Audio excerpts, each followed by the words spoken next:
Hi friends, ಎಲ್ರಿಗೂ ನಮಸ್ಕಾರ. ಗಣಿ ಲಾರಿ ಚಾಲಕರ ಅಂತಂದ್ರೆ ಏನ ಅನ್ಕೊಂಡ್ಬಿಟ್ಟಿದ್ದಾರೆ, ಟಿಪ್ಪರ್ ಗಾಡಿ ಚಾಲಕರ ಅಂತಂದ್ರೆ ಒಂದೇ ರೀತಿನೇ ಇರ್ತಾರ? ಇಲ್ಲ ಅಲ್ವಾ?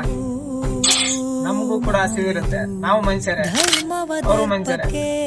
ಇನ್ನಿಲ್ ಮೊನ್ನೆ ನೀರ್ ತರಕ್ಕೆ ಅಂತ ಹೇಳಿ ಫಿಲ್ಟರ್ ನೀರ್ ತರಕ್ಕೆ ಅಂತ ಹೇಳಿ ಒಂದ್ ಜಾಗ ಹೋಯ್ತೆ. ಅಲ್ಲಿ ಏನಂತಾರ, ನಾವು ಕ್ಯಾನ್ ಹಿಡ್ಕೊಂಡು ಇರೋದ್ ನೋಡಿ, ನಮ್ ಡ್ರೆಸ್ ನೋಡೇ ನಮ್ಗೆ ಅಂತಾರೆ ಇಲ್ಲಿ ನೀರ್ ಕೊಡೋದಂಗಿಲ್ಲ, ನಿಮ್ಗೆಲ್ಲ ನೀರಿಲ್ಲ, ಇಲ್ಲಿ ಲೋಕಲ್ ಮಾತ್ರ ನೀರು ಅಂತಂದ್ರೆ. ಯಾಕೆ ನಾವೇ ದೇಶ ಬಿಟ್ಟು ದೇಶಕ್ಕೆ ಬಂದಿದ್ವಿ? ಲೋಕಲ್ ಅಂತಂದ್ರೆ ಏನ್ ಲೋಕಲ್? ರೀಸೆಂಟ್ಲಿ 2023-22 ವಿಜಯನಗರ ಡಿಸ್ಟಿಕ್ ಆಗಿರೋದು. ಮೊದಲೆಲ್ಲ ನಮ್ದು ಕೂಡ ಬಳ್ಳಾರಿನೇ, ಬೇರೆ ಏನಲ್ಲ. ಸುತ್ತಮುತ್ತ ಇರೋರೆ ಈಗ ಅಂದಪ್ಪ ಅಂದ್ರೆ ಹೊರಗಿನವರಿಗೆ ಕೊಟ್ಟದ್ದು ವ್ಯಾಲ್ಯೂನ ನಮಗೆ ಲೋಕಲ್ ಅವರಿಗೆ ಏನಕ್ಕೆ ಕೊಡಲ್ಲ? ನಾವು ಕೂಡ ಲೋಕಲ್ ಅಲ್ವಾ? ನಾವೇನ್ ದೇಶ ಬಿಟ್ಟು ದೇಶಕ್ಕೆ ಬಂದಿಲ್ಲಲ್ಲ, ರಾಜ್ಯ ಬಿಟ್ಟು ರಾಜ್ಯಕ್ಕೆ ಬಂದಿಲ್ಲ, ಜಿಲ್ಲೆ ಬಿಟ್ಟು ಜಿಲ್ಲೆ ಕೂಡ ಬಂದಿಲ್ಲ. ರೀಸೆಂಟ್ಲಿ ಆಗಿರೋದಲ್ಲ. ಈಗಲೂ ಆಧಾರ್ ಕಾರ್ಡ್ ಅಲ್ಲಿ ನಮ್ದು ಏನಿದೆ ಅಂತಂದ್ರೆ ಬಳ್ಳಾರಿ ಅಂತಾನೆ ಇರೋದು. ಡ್ರೈವರು ಅಂದ ತಕ್ಷಣ ಬಹಳ ಚೀಪ್ ಆಗಿ ನೋಡ್ತಾರೆ. ಯಾವ್ದೇ ಆಗ್ಲಿ, ಈಗ ಯಾವ್ದೇ ಆಗ್ಲಿ ನಮ್ದಂತಲ್ಲ, ಡ್ರೈವಿಂಗ್ ಫೀಲ್ಡ್ ಅಂತಂದ್ರೆ ಬಹಳ ಚೀಪ್ ಆಗಿ ನೋಡ್ತಾರೆ. ಡ್ರೈವಿಂಗ್ ಅನ್ನೋದು ಬರೇ ಕೆಲಸ ಮಾತ್ರ ಅಲ್ಲ, ಅದು ಬಡವನ್ನ ಎಮೋಷನಲ್ ಭಾವನೆ. ಅದಕ್ಕೊಂದ್ ಸ್ವಲ್ಪ ಬೆಲೆ ಕೊಡೋದು. ಎಲ್ಲಿ ಬೇಕಲ್ಲೇ ಲೋಕಲ್ ಲೋಕಲ್ ಲೋಕಲ್ ಅಂದ್ಬೇಡಿ. ಎಲ್ರು ಹೊಟ್ಟೆಪಾಡಿಗೋಸ್ಕರನೇ ಕಷ್ಟ ಪಡೋದು, ಯಾರೇನು ಹಾಗೆ ಇರಲ್ಲ. ಅವರು ಕೆಲಸ ಮಾಡ್ತಿರ್ತಾರೆ, ಇವ್ರು ಕೆಲಸ ಮಾಡ್ತಿರ್ತಾರೆ. ಇವತ್ತು ಹೆಂಗಿದೆ ಗೊತ್ತಾ?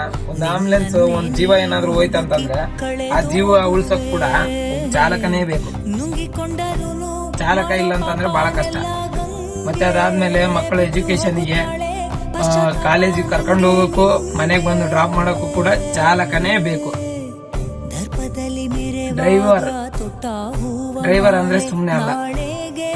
ಒಬ್ರೇ ಈಗ ಎಲ್ರೂ ಸೇರಿ ಒಗ್ಗಟ್ಟಾಗಿ ಏನಾದ್ರು ಸ್ಟ್ರೈಕ್ ಮಾಡಿದ್ರೆ ಭೂಮಿ ಮೇಲೆ ಏನು ರನ್ ಆಗಲ್ಲ. ಅದು ತಲೆಯಲ್ಲಿ ಇರ್ತದೆ. ಡ್ರೈವಿಂಗ್ ಅಂತ ಅಂದಪ್ಪ ಅಂದ್ರೆ ಎಲ್ರಿಗೂ ಸ್ಥಿರ ಆಗ್ತಾ ಇದೆ. ಆಕ್ಸಿಡೆಂಟ್ಗಳು ಯಾರು ಬೇಕಂತಾನೆ ಮಾಡಲ್ಲ, ಅಚಾನಕ್ ಅದು ಆಗ್ತಿರುತ್ತೆ, ಹೋಗ್ತಿರುತ್ತೆ.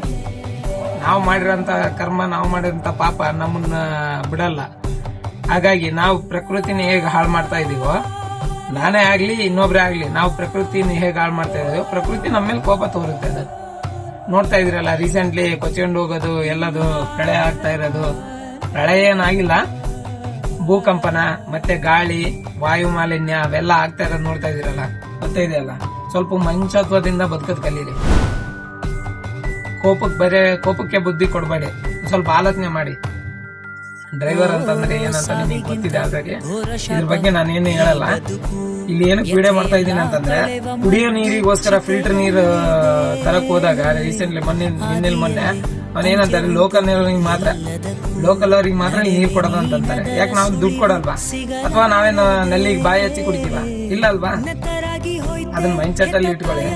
ನಾವು ಕೂಡ ಮನುಷ್ಯರೇ, ಎಲ್ರು ಮನುಷ್ಯರೇ ಇರೋದಿಲ್ಲ. ನಾವು ಮನುಷ್ಯರೇ. ಈಗ ಮನುಷ್ಯತ್ವ ಕಳ್ಕೊಂಡೆ ಪ್ರಾಣಿಗಳೆಲ್ಲ ಇನ್ನೇ ಏನೇನ್ ಮಾಡ್ತಾವ ಗೊತ್ತಿಲ್ಲ. ಪ್ರಕೃತಿಗೆ ನಾವು ವಿರುದ್ಧವಾಗಿ ನಿಂತು ಆಲ್ರೆಡಿ ಭೂಮಿನೇ ಬಗದ್ ತಿಂತಾ ಇದೀವಿ.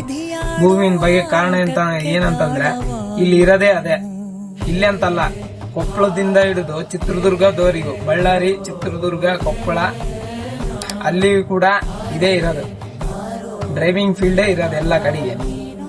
ಆದಷ್ಟು ಮಟ್ಟಿಗೆ ಸ್ವಲ್ಪ ಆಲೋಚನೆ ಮಾಡಿ. ಡ್ರೈವರ್ ಅಂತ ತಕ್ಷಣ ಚೀಪ್ ಆಗಿ ನೋಡಕ್ ಹೋಗ್ಬೇಡ್ರಿ. ಅವ್ರಿಗೇನ್ ನೀವೇನ್ ಗೌರವ ಕೊಡೋದ್ ಬೇಡ, ನೀವು ನಮಸ್ಕಾರ ಸರ್ ಅನ್ನೋದ್ ಬೇಡ. ಕಾಕಿ ಎಲ್ರ ಮೇಲೆ ಒಂದೇ ಇರೋದು. ಕಾಕಿ ಪೊಲೀಸರ ಮೇಲೂ ಇರೋದು ಅದೇ ಕಾಕಿ, ಆರ್ಮಿ ಮೇಲೆ ಇರೋದು ಅದೇ ಕಾಕಿನೇ, ಬೇರೆ ಏನ್ ಕಾಕಿ ಅಲ್ಲ. ಕಾಕಿ ಅಂದ್ಮೇಲೆ ಒಂದೇ ರೀತಿನೇ ಇರುತ್ತೆ, ಸ್ಥಾನಗಳು ಮಾತ್ರ ಬೇರೆ ಬೇರೆ ಅಷ್ಟೇ. ಸ್ವಲ್ಪ ಆಲೋಚನೆ ಮಾಡಿ. ನೆಕ್ಸ್ಟ್ ಟೈಮ್ ಯಾವ್ದೇ ಡ್ರೈವರ್ನಾಗಿ ಚೀಪ್ ಆಗಿ ನೋಡೋದು, ಎಲ್ಲೇನೋ ಆಕ್ಸಿಡೆಂಟ್ ಆದಾಗ ಎಗ್ಗ ಮುಗ್ಗ ಹೊಡೆಯೋದ್ ಬಿಡಿ. ಅಲ್ಲಿ ಆದಂತ ಸಮಸ್ಯೆನ ಹೇಗಾಯ್ತು ಏನಾಯ್ತು ಆದಷ್ಟು ಮಟ್ಟಿಗೆ ಜೀವ ಉಳಿಸೋದನ್ನ ಕಲೀರಿ, ಹೊಡೆಯೋದನ್ನೊಂದೇ ಕಲಿಬೇಡಿ. ಕಳೆವ ಮದ್ದು ಚಿತೆಯಲ್ಲಿದೆ.